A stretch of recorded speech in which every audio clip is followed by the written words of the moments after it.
Assalamualaikum warahmatullahi wabarakatuh. Waalaikumsalam warahmatullahi wabarakatuh.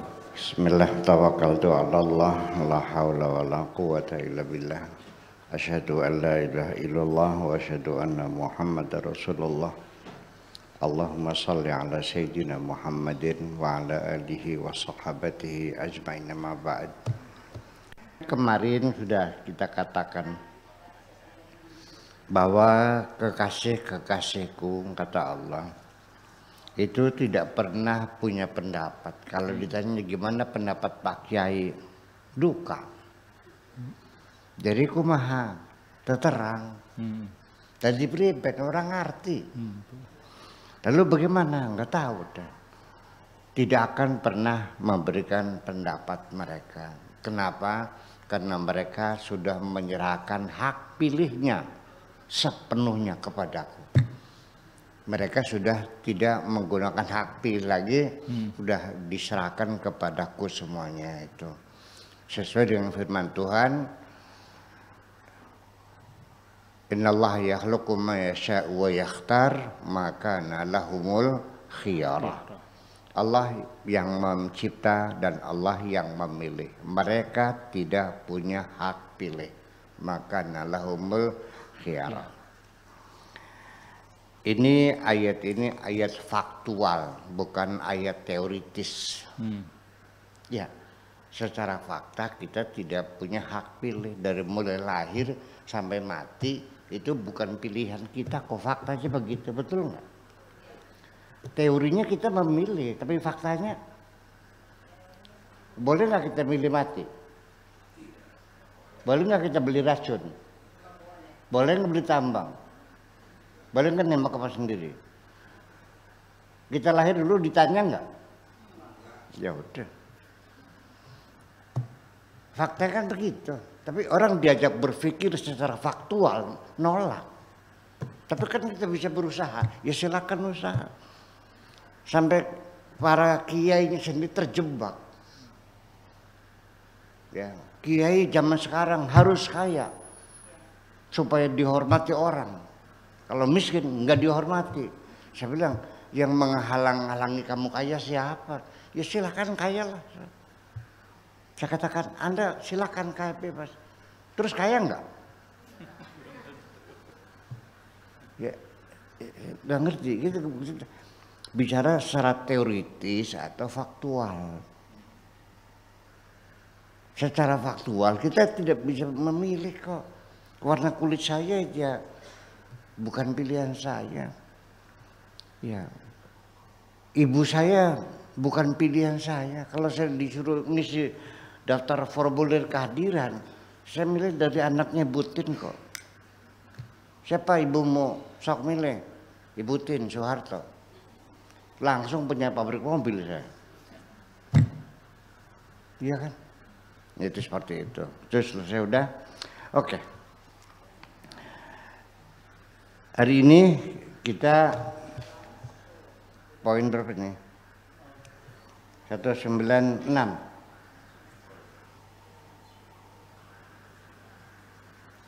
Lau saluhta li syai'in, andaikan engkau itu layak untuk tampil terhadap sesuatu, ma'abdaitu laka wajhi, tidak akan kutampilkan wajahku kepadamu. Maksudnya apa?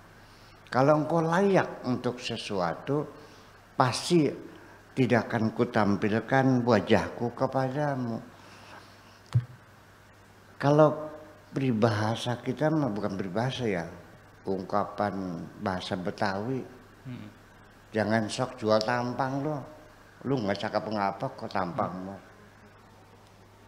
Ya sok jual tampang tuh nggak. Cari muka, carmuk jual tampang dan sebagainya, itu Anda nggak layak. Iya, jangan sok begitu dong. Ya udahlah, apa adanya saja. Nggak usah jual tampang, nggak usah cari muka, nggak usah memanipulasi. Memang wajahmu jelek kok, nggak cakap ngapa, ya kan gitu. aja ke gajen nok kedresir aku beli aja beli apa. Ngerti nggak? Nggak usah ganti-gantian lah, kamu ngecatek nggak apa. Ya, artinya you are nothing. Iya, yang hebat adalah wajahku. Aku yang paling hebat, engkau mah gak ada apa-apanya kok. Ini teguran dari Allah kepada kita yang sok jual tampang itu, jual jasa. Maksudnya bukan hanya tampang, jasa juga, pamer kebaikan-kebaikan pada orang lain. Kamu tidak layak kok. Nah, itu. Jadi artinya bahwa secara baik-baik sajalah. Nah, ini dengan poin berikutnya nyambung 197 al-hasanatu asyratun liman lam yarani, ya, lam yarani majzumun bilam wa alamatu jazmihi hadfu harfil illah. Lam yarani, banyak kitab-kitab lam yaroni masih ada alifnya, salah cetak gitu. Kebaikan itu dibalas dengan 10 kebaikan. Al-hasanatu asyratun. Kebaikan yang kau lakukan akan dibayar oleh Allah 10 kali lipat. Liman lam yarani, bagi orang yang belum pernah melihat aku. Jadi sekelas kamu yang belum melihat Allah, belum kenal Allah, kebaikanmu dibalas 10 kali lipat. Asyaratu amsalihha. sampai 700 kali lipat ketika sedekah itu sedekah sirri yang tersembunyi. Lalu wal hasanatu sayyi'atun liman ra'ani. Kebaikan yang dilakukan oleh orang yang sudah melihat aku adalah keburukan. Kebaikan yang dilakukan oleh orang yang sudah melihat aku adalah keburukan. Kebaikan yang dilakukan oleh orang yang belum melihat aku adalah 10 kebaikan. Kebaikan yang dilakukan oleh orang sudah melihat aku adalah keburukan. Nanti saya terangkan. Kullama zada al-qurbu zadat taklif. Semakin engkau mendekat, maksudnya kepada Tuhanmu, zadat taklif, maka tugas kewajibanmu semakin berat. Semakin kau dekat dengan Tuhan, tugas kewajibanmu semakin berat. Semakin dekat dengan presiden, tugasnya semakin berat. Iya, eselon 1 itu berat banget ya. Kalau eselon 4 mah enak dah, eselon 3 semakin dekat sebagai Menko, sebagai menteri, ya kan, sebagai wakil, ya bebannya lebih berat. Begitu juga manusia semakin dekat dengan Tuhan, maka beban dia semakin berat. Wahasanatul abrar, dan kebaikan-kebaikan orang yang baik-baik, kebaikan dari orang yang baik-baik adalah sayyiatul muqarrabin, adalah menjadi keburukan-keburukan bagi orang yang dekat dengan Tuhan. Orang yang baik-baik itu ketika berbuat baik ya baik. Tapi orang yang sudah dekat dengan Tuhan, kebaikan-kebaikan itu menjadi keburukan-keburukan. Wal muhsin yatasaddaqu 'alal fuqara bidirhamin. Seorang muhsin, orang yang baik, bersedekah kepada fakir miskin dengan 1 dirham. Wa nabi yaroha sayyi'atan, tetapi Nabi melihatnya itu keburukan. Sedekah sedirham, ya keburukan. In lam yatasaddaq bikulli malahu, kalau dia belum mensedekahkan semua miliknya. Kalau saya nyumbang 500 rupiah ke masjid di Kertasmaya, nyumbang 500, saya dipuji atau dicela? Kling 500 rupiah, besar, ting 500 rupiah. Saya disanyu apa dicaci maki orang? Kegila-gila. Betul nggak? Iya dong. Ya paling tidak kalau sekelas saya paling tidak ya 100.000 lah. Betul nggak? Atau lagi apes yang 50.000 mungkin itu sudah ngelendeng. Dasar medit loh. Nyumbang ya 50.000. Nah, itu semacam itu. Jadi artinya ingin saya terangkan sini bahwa kebaikan-kebaikan yang dilakukan oleh kita yang belum melihat Tuhan itu dibayar 10 kali lipat. Artinya Allah berhipotesa kepada kita, supaya pikir kita berhipotesa bahwa dalam menjalankan ibadah kepada Tuhan, anggaplah kita sedang berbisnis dengan Tuhan. Berbisnis, jual beli, kontrak, anggap saja semacam itu. Sampai-sampai Allah menawarkan seperti kita. Saya ngisi bahan bakar di Indosemen, ya, selama hampir 10 tahun lah ngisi bahan bakar di Indosemen. Bahan bakar yang ramah lingkungan. Itu berdasarkan kontrak. Saya jual sekian, nanti cara pembayarannya itu 3 bulan. Masuk dulu barangnya, 3 bulan kemudian baru dibayar. Itu kan artinya orang kaya pinjem sama orang miskin 3 bulan lah.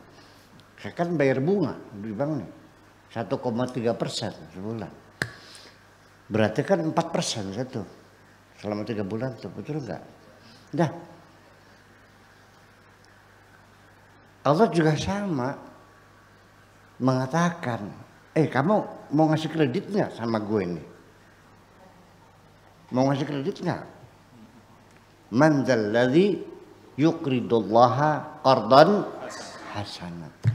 Siapa yang akan memberikan kredit Allah dengan kebaikan-kebaikan? Seperti berbisnis loh. Iya. Kemudian Allah juga bertegas seperti hal berbisnis. Wa idza tajayantum bidainin faktubuh. Semua transaksi harus tercatat. Ada kwitansi, ada segelnya, ada meterainya, ada stempelnya. Iya. Ini perintah Tuhan kan.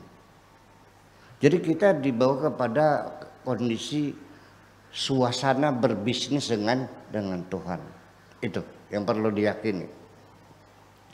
Kemudian supaya mendorong kita, semangat kita berbisnis dengan Tuhan, dengan janji dijamin lu pasti untung. Dijamin lu pasti untung. Artinya kalau kamu berbuat kebaikan 1, akan kubayar 10 kali lipat. Betul? Tetapi kalau kamu berbuat jahat, ku bayar 1 dibayar 1. Betul nggak? Berarti itu jaminan kita untuk untung kepada Allah. Tidak akan ada klaim. Saya kirim barangnya bagus, oke, ini untungannya. Ternyata rejected, ternyata ditolak karena buruk. Ya nggak kena klaim, ya udah ditolak aja, nggak kenakan klaim, ganti yang baru. Artinya kalau berbuat baik 10 kali lipat, kalau kejahatan 1 aja. Kemudian kalau kamu punya niat baik, baru niatnya saja sudah ditulis sebagai kebaikan. Tetapi kalau kamu niat jahat, tidak akan ditulis sampai engkau melaksanakannya. Enak nggak? Dijamin untung nggak? Kemudian kualitas kebaikanmu, semakin engkau ikhlas, semakin engkau menyembunyikan kebaikanmu, dibayarnya sampai 700 kali lipat. Ya, seperti disebutkan sab'at sanabil wa fi kulli simbulatin mi'atu habba. Ya, 1 biji padi ditanam. Ya, winih anaknya 6, jadi berapa? 7. 1 tangkai itu isinya 100 gabah. Bayangkan, sebegitu janji Allah, ternyata dalam berbisnis kita selalu rugi. Kenapa? Innal insana lafi khusrin. Kok rugi dulu sih? Saya jamin 10 kali lipat sampai 700 kali lipat. Baru niat saja sudah ku tulis sebagai kebaikan. Masih rugi juga. Ya goblokin nutup temen sih lagi. Ya, nah disinilah saya ingin menyampaikan kenapa Tuhan bersumpah dengan waktu. Wal asri. Innal insana lafi khusrin. Manusia selalu dalam keadaan rugi. Kenapa? Kekalahan kita adalah kalah bermain waktu. Kalah waktu. Betul nggak? Karena kita tidak menghitung bahwa waktu kita ini sangat singkat sekali, Prof. Singkat sekali waktu. Dan kita kadang-kadang terkejut karena keburu habis waktu. Ada nggak orang yang bikin rumah belum jadi, tinggal finishing, keburu mati dulu? Ada nggak? Ada. Setelah mati, istrinya kawin lagi. Yang menempati rumah siapa? Laki anyar. Jadi sing mati nak kiri, enak banget kasih pegal siret langgoni. Seperti itulah kira-kira. Nah, yang jadi masalah pertanyaan saya, kenapa sedekah sirri itu dibayar berlipat-lipat? Kenapa? Ketika kita sedekah, ngasih uang di masjid sebelum khutbah Jumat, ya kan? Diserahkan di depan mimbar, di hadapan mimbar, bantuan masjid 100 juta. Bawa wartawan 4, cepret, terus disiarkan di YouTube, di koran dan sebagainya. Oke, Tuhan terima aja. Oke, nih 10 kali lipat. Tetapi ketika engkau hanya kirim transfer, Ketua DKM Masjid Al-Huda 100 juta, pengirim dari hamba Allah. Berapa dibayarnya? 700 kali lipat. Kenapa? Karena ketika seseorang bersedekah tidak menyebutkan identitasnya, ini sama dengan mendorong orang untuk bersyukur kepada Allah Subhanahu wa Ta'ala. Mempromosikan Tuhan, inilah kebaikan Tuhan. Tetapi orang yang pernah ngirim dari hamba Allah, saya kritik juga. Anda ini belum sempurna, nanggung. Kenapa dari hamba Allah, kenapa tidak dari Allah saja? 100 juta pengirimnya Allah Subhanahu wa Ta'ala. Kalau dari hamba berarti bukan dari Allah kan? Kenapa demikian? Jadi artinya di mana nilainya sedekah sirri itu dilipat gandakan? Karena dia mendorong orang untuk bersyukur kepada Allah. Kalau yang memberi tidak tahu, mengatakan alhamdulillah murni dari dalam hati yang sedalam-dalamnya, kepada siapa berterima kasih? Allah. Enggak tahu aja. Akhirnya orang itu terdorong bersyukur kepada Allah. pada Allah. Udah paham? Itu makanannya. Ini untuk kelasnya orang awam yang belum pernah melihat Allah. Itu seperti kita nih yang ada di ruangan ini orang awam semua, termasuk saya juga sama. Ya kakak lebih 11-12 karo siraku. Ya tahu 11-12 ya, beda satu mirip lah satu dikit aja. Itu wal hasanatu sayyi'atun liman ra'an. Kebaikan yang dilakukan itu adalah satu keburukan bagi orang yang telah melihat aku. Kenapa? Karena di situ ada pengkhianatan. Kalau engkau sudah melihat aku, berarti engkau sudah kenal aku. Kalau engkau sudah kenal aku, semua kebaikan di dunia adalah kebaikanku. Dengerin dulu. Kalau engkau sudah kenal aku, melihat aku, berarti engkau sudah kenal aku. Kalau engkau sudah kenal aku, engkau tahu bahwa semua ini adalah kebaikanku. Langit, bumi, seisinya, rezeki, segala macam. Semua adalah milikku, itulah kebaikanku. Ketika engkau merasa berbuat baik kepada seseorang, siapa kamu? Ya, ketika engkau mengklaim setelah berbuat baik, itu adalah pengkhianatan sungguh. Ngelogdog. Udah, masuk hati enggak?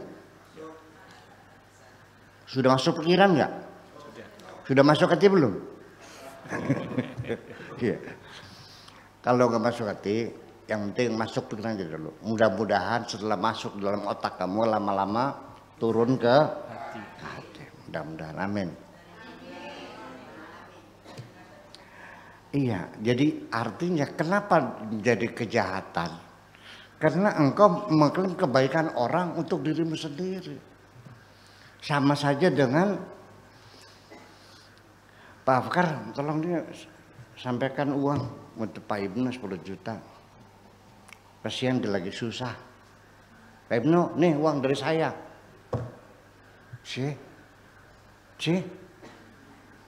Akhirnya apa yang terjadi? Pak Ibnu berterima kasih kepada Pak Afkar. Kenapa? Karena kau sembunyikan kebaikanku. Jadi apa sebabnya menjadi keburukan? Karena engkau telah menyembunyikan kebaikan Tuhan. Paham, Bos? Ya. Jujur dong, ini uang dari siapa? Iya. Ini dari Buya. Gitu dong, jangan ini dari saya, enak aja. Dengan kebaikan itu di alam dunia kamu dapat fasilitas kok. Betul. Iya, sehingga kadang-kadang lu butuh mobil dikasih, mangkat tuh karena dia mengingat kebaikanmu itu. Padahal dapat nilep kebaikan orang lain. Berkhianat enggak? Berkhianat. Nah itu. Jadi di alam dunia ini banyak orang yang berkhianat seperti itu. Dulu di zaman perjuangan kemerdekaan melawan Belanda, itu banyak orang-orang mata-mata Belanda, kaki tangan Belanda, pengkhianat bangsa. Setelah merdeka pundaknya gemerlap bintang. Paham nggak? Pahlawan yang sesungguhnya kakinya putus, iya, bawa tongkat di atas jembatan Semanggi. Ya, dia menangis melihat teman-temannya yang dulu pengkhianat bangsa, mata-mata Belanda, sekarang dia hidup berfoya-foya dengan bintang di pundak. Begitu ceritanya. Paham nggak? Jadi kita juga jangan-jangan begitu, awas loh, hati-hati. Sing pegel sapa, sing di alam sapa. Sing enak sapa. Nah, ya iya. Makanya saya dulu juga ya, bisa berulang-ulang. Lu Buya nih bangunannya hebat ya. Ini bangunan Buya. Yang bangun ini tukang, bukan saya. Saya emang bilang apa? Kalau tudang-tuding begitu makin. Sing pegel siapa? Duitnya sing ndi? Ya itu persoalannya. Itu persoalannya. Nah, di sini juga nanti akan ada satu beda. Ketika engkau memberikan sesuatu kepada orang lain, apakah dalam perasaanmu ini uangmu? Atau engkau merasa aku menyampaikan kebaikan Tuhan? Mana yang kau lakukan? Mana yang kau rasakan? Iya betul. Jujur, jujur. Ketika kau rasakan ini uangku, di situ akan ada muncul tahap kedua. Engkau menghutangi orang lain dengan budi baikmu. Kapan-kapan saatnya engkau kecewa, akan dibongkar, diudal-udal lagi kebaikanmu itu. Percaya. Yatba'uha azab. Yang tadinya kau baiki, akhirnya kau caci maki, kau plok ya, lalen ciraku ya. Lupa kamu tuh. Kayak apa aku membela kamu mati-matian. Habis uang bermiliar aku tuh membela kamu. Kunyuk kamu nih. Seperti itu. Jadi artinya dari situ saya ambil banyak pelajaran. Ketika aku menerima kebaikan dari orang lain, aku harus sudah mulai mewaspadai. Apakah tidak mungkin orang itu akan mengungkit kembali kebaikannya kepadaku? Nah makanya saya mau cerita dulu.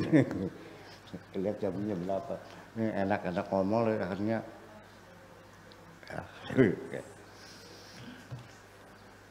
Syekh Al-Mursi, Hasan Al-Mursi atau Al-Marsi, seorang waliullah, dikasih uang sama orang kaya sekarung lah. Ini sedekah saya mohon dicicipilah rezeki saya ini. Silakan terserah. Sampai ya untuk apa? Untuk yang bermanfaat untuk umat. Kata Syekh Mursinya, nggak usah, ambil lagi, pergilah engkau. Aku nggak butuh uang kok.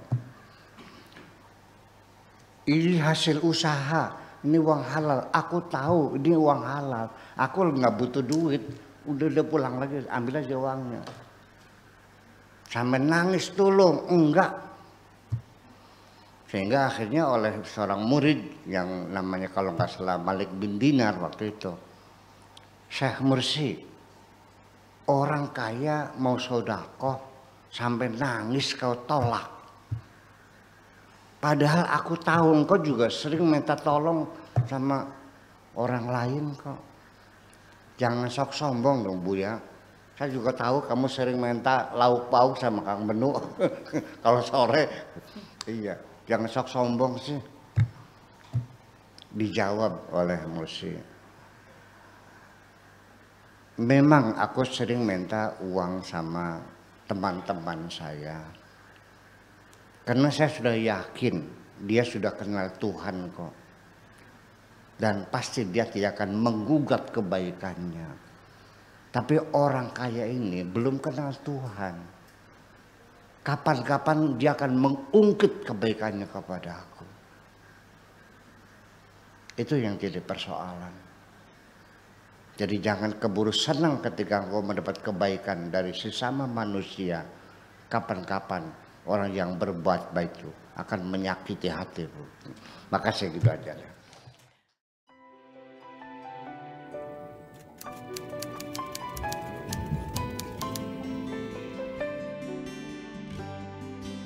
Aku hanya ingin berbagi kebahagiaan dan tidak menggurui siapapun. Terlalu sulit bagiku untuk menyalahkan siapapun. Akan tetapi apabila ada orang yang ingin mengisi raporku, tentu aku sangat gembira sekali. Dan kujamin aku tidak akan sakit hati sedikit.